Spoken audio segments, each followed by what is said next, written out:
Heavy crisis begin in Abuja. America declare war over politics played to deny Nnamdi Kanus freedom in Nigeria.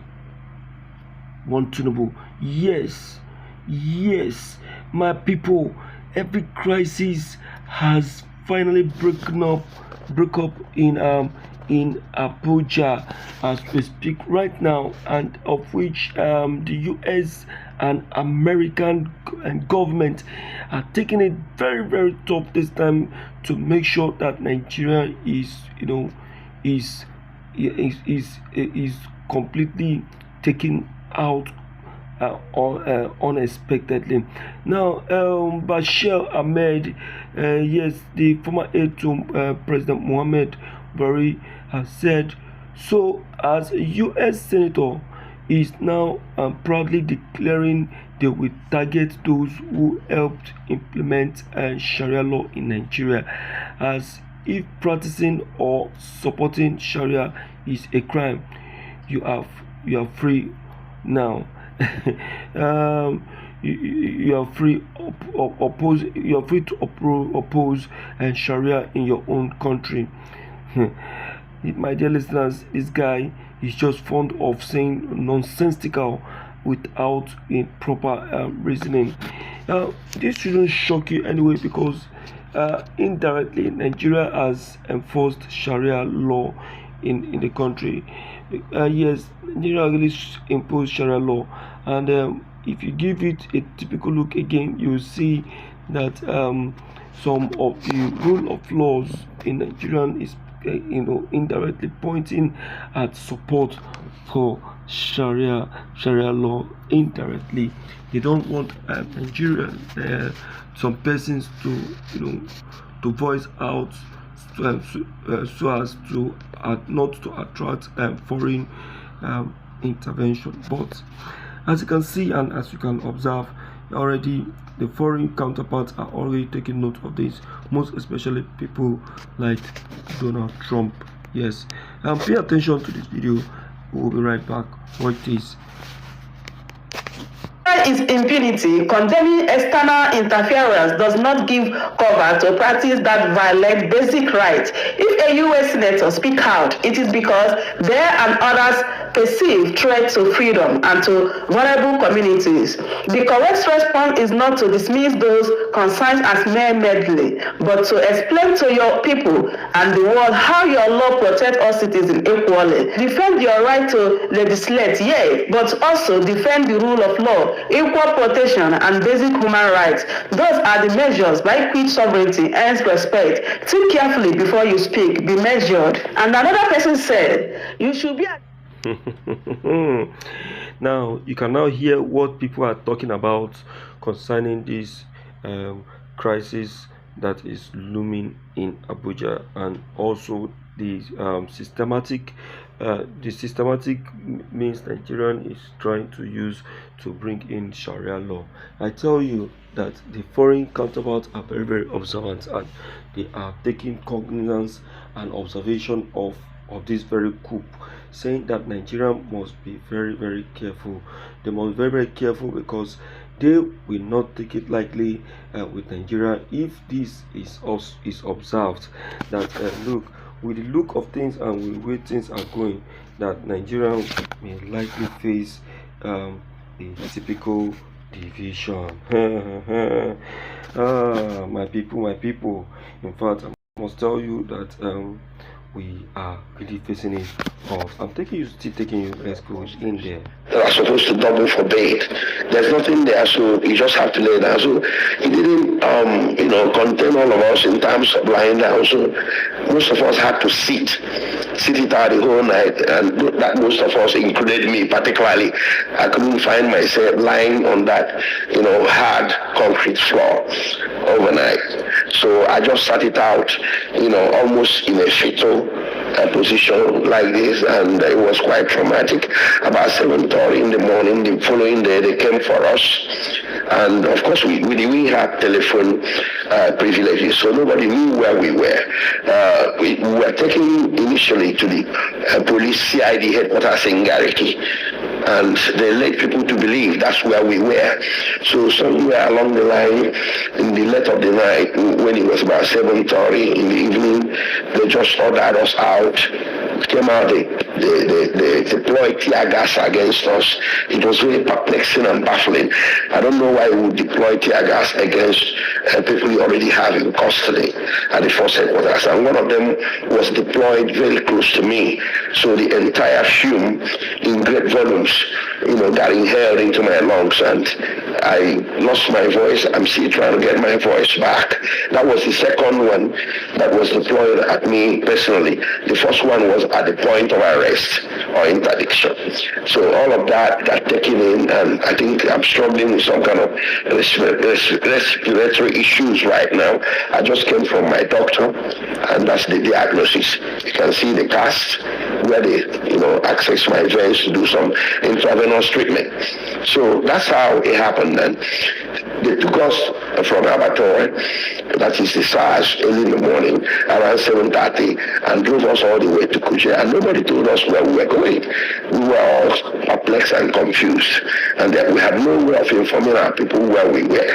And they were looking for us all over Abuja until we got to Kuje. So you begin to wonder, while you get arrested in Wuse and Otako and get taken to Kuje magistrate for arraignment the following day, when we have about 20 or maybe 15 magistrate courts closer to the location by arrest. So your case is as good as mine. So when we got there, the magistrate wouldn't let us say any word. I told the magistrate, I'm a lawyer. He said, well, I know who you are. There was another lawyer amongst us, one barrister, Okere. He wouldn't let him speak. He said, well, you will not address me as lawyers because you are not dressed. We said, okay, we are suspects. Can we take a plea and apply for bail? He said, well, somebody got up and said, one lady lawyer got up and said, their counsel is on the way. Maybe your lord, my lord, whatever, your worship, can we take a stand down for 20 minutes? Their counsel by someone who is on the way. He just shook his head and got angry. I don't know what made him angry, whether it was contrived or real. He just ordered us remanded till Friday to Kuje Correctional Facility. That's what happened. Very baffling. So we were headed away from the courtroom. We were all confused. That's how the justice system got so dispensed so unjustly and so quickly that a suspect, a defendant, no more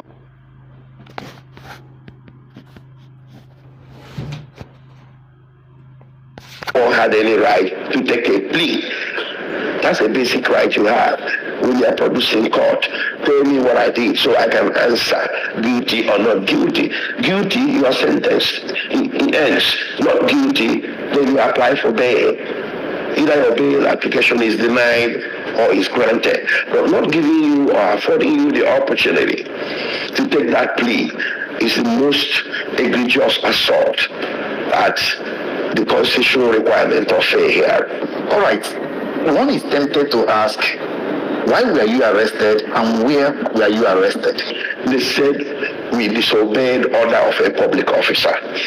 By interpretation, it meant there was some court order against the protest that we ostensibly or allegedly disobeyed. The order was never served, before the protest. The initiator of the protest was Omoele Showere. I supported the protest as a Nigerian, as an upstanding Nigerian, as an Igbo man, as somebody who believes in justice. I supported it openly. Okay, I went around with Showere to drum up support for the protest. It was supposed to be peaceful protest. And we did apply to the police, and it was approved. They went to court to get a court order to stop the protest in its tracks. The judge refused.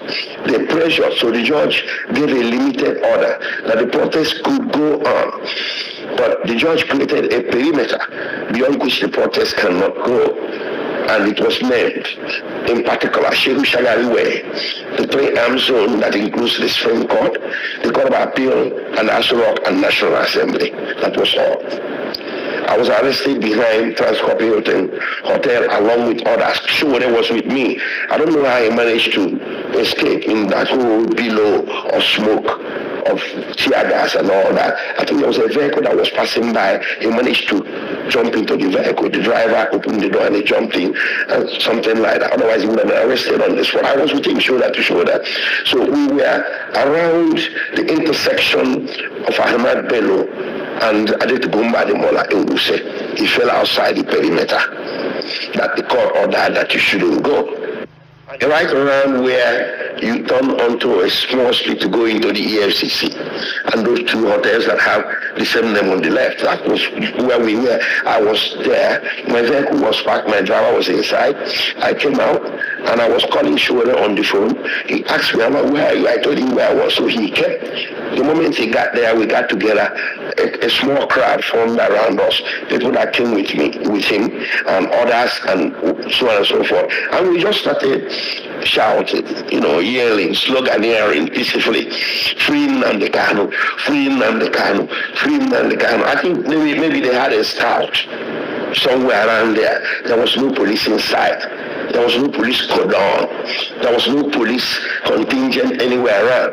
But apparently they had a scout. So the scout went all the way to the Hilton, Transport Hilton and Jerry Ghana Junction where they were, and told them that these people are over there yelling the slogan of protest. So they deployed from that side and so they pursued us. They came to us, we didn't go. My dear listeners, in fact, Nigerian, I'll tell you that Nigerian has really committed a very big, huge crime. You can hear it from the lawyer of Mazi Nnamdi Kanu, Aloy Ejimako. You can hear it clearly from him, making it clear that Nigerian actually arrested him, but arrested him on the basis of illegal arrest. Yes, illegal arrest. Yes, they pressed in for an approval of protest, of which the judge granted, but placed a restriction of where they must not, where they must not take the protest to. Okay, it was actually in between that very restriction and also another where the restriction shouldn't get to. You understand? He has not really encroached into that restriction area before the DSS rushed out to get him arrested. Now it shows that the DSS are actually just waiting to target him or any other protesters protesting for the freedom of Mazi Nnamdi Kanu. Well, I will tell you that these are one of those many tricks, many games that the Nigerian government are playing that is not right at all, that the foreign counterparts and foreign delegates and individuals are really smiling against, and they are not really ready to take lightly with Nigeria anymore. Yes, now you can now be so I believe that you are now learning something about the rule of law. You can see that anytime you are arrested, yes, and taken to court, you are not supposed to be left in prison. Okay, you are not supposed to be left detained. It is either they take you to court, then submit you for a hearing. Let your case be heard. Okay, let your case be heard, and once it is heard, the judge will come with a declaration after the hearing. Are you guilty or not guilty? If you are guilty, okay, you'll be sentenced, or then after the sentence you can file in for appeal. Then they will turn you back for a hearing, and after the hearing, the judge will give his final declaration for your case. So not just keeping you in prison like that for you to keep getting unnecessary torture and all of that. So take that as a learning for yourself. You can see that now Nigerians are now getting getting to know more about their rights. In fact, I'm impressed with what has just been, revealed to me through this very channel today. Thank you, Aloy Jumako. Gradually, you're making me to know my rights and also to know the rule of law. Nigeria don't enter this time. Hey, Tori don't tire, Papa. Please share this video and let everybody be informed about this very truth. Yes, so truth don't they go round. Thank you so much. Till we meet again.